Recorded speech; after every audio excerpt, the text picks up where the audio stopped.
साथियों, अभी तक हमने द्विघात समीकरण को पूर्ण वर्ग बनाने वाली विधि से हल करके समीकरण के मूल ज्ञात किए थे। आज हम इसके सामान्य रूप जो कि ax² + bx + c = 0 है, इसके मूल ज्ञात करने के लिए द्विघाती सूत्र जो है उसकी व्युत्पत्ति देखने वाले हैं कि ये द्विघाती सूत्र जो है, अगर हम इस समीकरण को पूर्ण वर्ग बनाने वाली विधि से हल करें तो इस समीकरण में जो चर राशि x है उसके दो मान या दो मूल हमें कौन कौन से प्राप्त होंगे। तो हम इस समीकरण ax² + bx + c को पूर्ण वर्ग बनाने वाली विधि से हल करते हैं। तो सबसे पहले क्या करना है, अपने को पहली स्टेप जो रहती है हमारी वो ये रहती है कि x⁻2 का जो गुणांक है वो 1 होना चाहिए।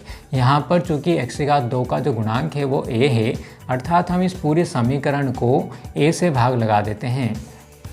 तो हमें यहाँ से प्राप्त हो जाएगा x² प्लस यहाँ से हमें मिलेगा b/ax प्लस c/a = 0। तो ये हमारी पहली स्टेप कंप्लीट होती है। उसके बाद का जो अगला काम रहता है हमें कि x² प्लस इस समीकरण में जो x वाला जो पद है उस x वाले पद के अंदर हमें 2 से गुणा और 2 से भाग करना रहता है। और उसके बाद जो हमारा जो सूत्र ये बनता है a² + 2ab + b², तब हम इसे लिख पाएंगे a + b का होल स्क्वायर। तो यहाँ पर जो है हम इस तरफ आगे बढ़ना चाह रहे हैं तो 2 का हमने गुणा करवा दिया। उसके बाद में a का मान, चूँकि a का मान हमें यहाँ पर मिल चुका है कि a के लिए हमारे पास में, अगर हम इससे देखें तो a के लिए हमारे पास में x है, तो x को हम आगे लिख देते हैं और जो बची हुई राशि है b/a उसे हम पीछे लिख देते हैं, प्लस c/a हमारा समीकरण के अंदर था, बराबर के इधर हमें 0 मिल गया।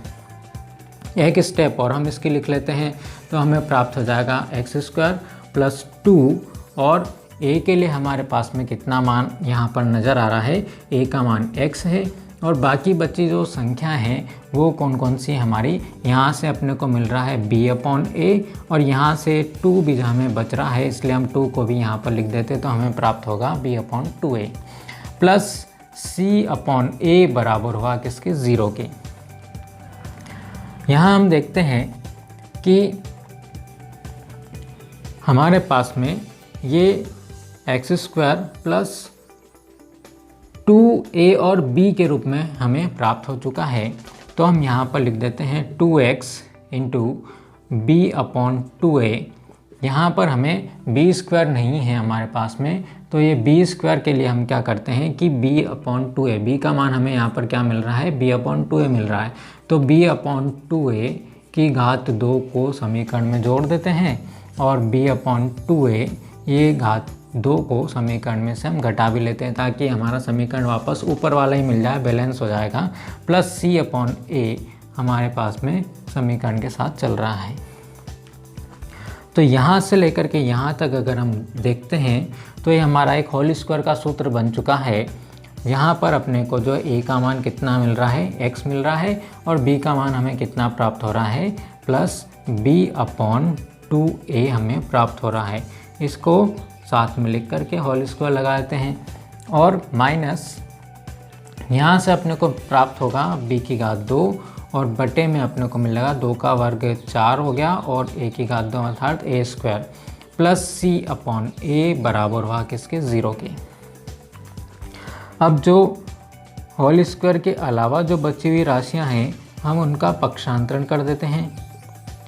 तो हमें प्राप्त हो जाएगा b²/4a², ये प्लस का हो जाएगा उधर जाएगा तो, और c/a जो है हमारा वो कैसा हो जाएगा, माइनस का हो जाएगा। तो हमें यहाँ पर प्राप्त हो गया x + b/2a whole square.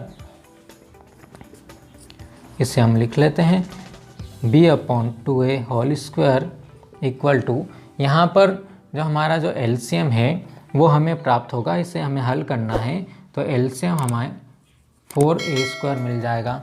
4a² से 4a² में डिवाइड करेंगे हम तो 1 मिलेगा और 1 का गुणा कहाँ होगा, हमारा ऊपर होगा, अर्थात b² के अंदर 1 से गुणा करा हमें तो b² मिलेगा। बीच में कौन सा चिन्ह है, माइनस है। a से a² को डिवाइड करेंगे आप तो 4a² से डिवाइड होगा तो 4a मिलेगा अपने को। तो यहाँ से मिल जाएगा अपने को 4a और इसका गुणा ऊपर c में हो जाएगा, तो हमें यहाँ से प्राप्त हो जाएगा 4ac। अब यहाँ हम देखते हैं कि इसका जो वर्ग का चिन्ह अगर हमें यहाँ से हटाना है तो हमें दोनों पक्षों का वर्गमूल करना पड़ेगा। तो इस तरफ हमें मिल जाएगा x + b/2a और इधर हमारा जो है वर्गमूल का चिन्ह लगेगा, उसके साथ में हमें प्लस माइनस का चिन्ह लगाना पड़ेगा और पूरे का वर्गमूल हो जाएगा हमारा b² - 4ac अपॉन यहाँ से अपने को मिल जाएगा 4a²।